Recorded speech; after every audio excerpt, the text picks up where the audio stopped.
کبیرہ گناہ. عن انس بن مالک عن النبی صلی اللہ علیہ وسلم قال اکبر الکبائر الاشراک باللہ وقتل النفس وعقوق الوالدین وقول الزور او قال وشہادۃ الزور. کتاب الدیات.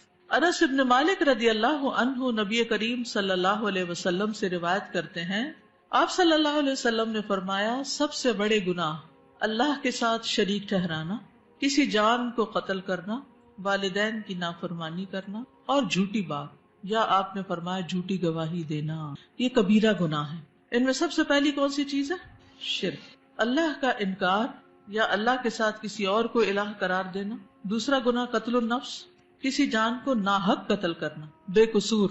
اور عقوق الوالدین کا مطلب ہے دونوں یا کسی ایک کے ساتھ صلہ رحمی کو کاٹ کر ان کی نافرمانی کرنا یا گناہ کے کام کے علاوہ ان کی مخالفت کرنا، نیکی کے کاموں میں ان کی مخالفت کرنا، ان کی نافرمانی کرنا. یہ عقوق الوالدین میں آتا ہے، یعنی ان سے رشتہ نہ رکھنا، ان کی نافرمانی کرنا، ان کو ستانا. ابن عربی کہتے ہیں کہ اللہ نے والدین کے ساتھ حسن سلوک کو توحید کے ساتھ دوسرے درجے پہ بیان کیا ہے، جیسا کہ اس کو اس حدیث میں ضمناً اللہ کے حق میں داخل کیا گیا ہے کہ رب کی رضا والد کی رضا میں ہے، اور والدین کے حسن سلوک میں یہ حدیث کافی ہے. کون سی؟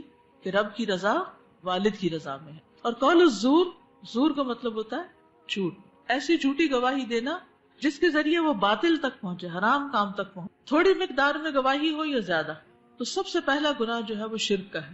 عبداللہ بن مسعود سے روایت ہے، وہ کہتے ہیں میں نے نبی صلی اللہ علیہ وسلم سے پوچھا، اللہ کے نزدیک سب سے بڑا گناہ کون سا ہے؟ آپ نے فرمایا، تم اللہ کے ساتھ کسی کو شریک ٹھہراؤ حالانکہ اس نے تمہیں پیدا کیا ہے. شرک ایک ناقابل معافی گناہ ہے. اللہ کے ساتھ کسی بھی چیز کو شریک نہیں ٹھہرانا چاہیے، کسی بھی صورت شرک نہیں کرنا چاہیے اگرچہ جان جانے کا خطرہ ہو.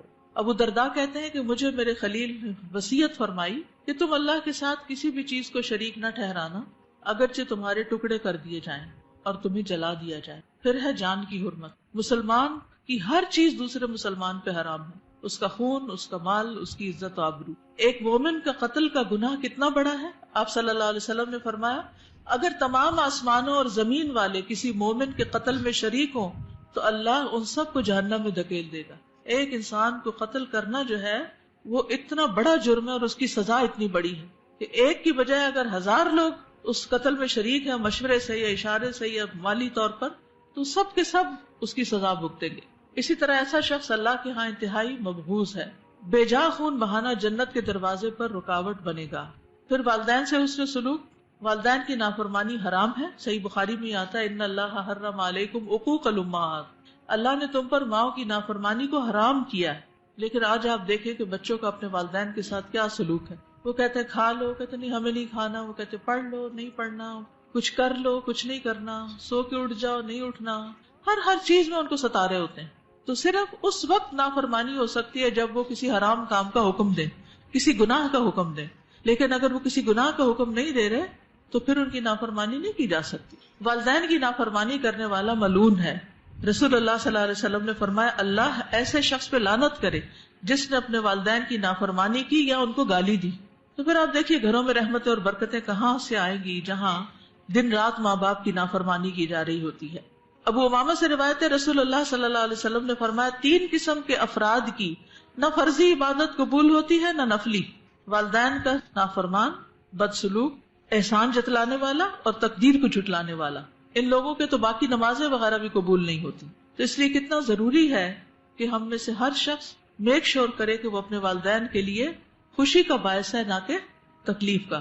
والدین کو رلانا جو ہے وہ کبیرہ گناہ ہے، اور والدین کا نافرمان بھی جنت میں داخل نہیں ہوگا. حدیث میں آتا ہے 3 آدمی جنت میں داخل نہ ہوں گے، نہ قیامت کے دن اللہ ان کی طرف دیکھے گا.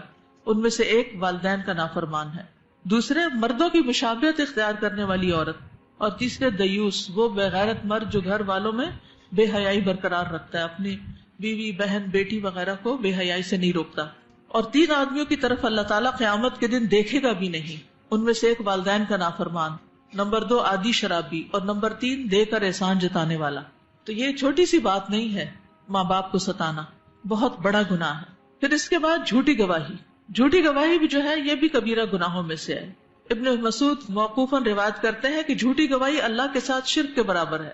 پھر انہوں نے یہ آیت پڑھی فَاجْتَنِبُوا الرِّجْسَ مِنَ الْأَوْثَانِ وَاجْتَنِبُوا قَوْلَ الزُّورِ.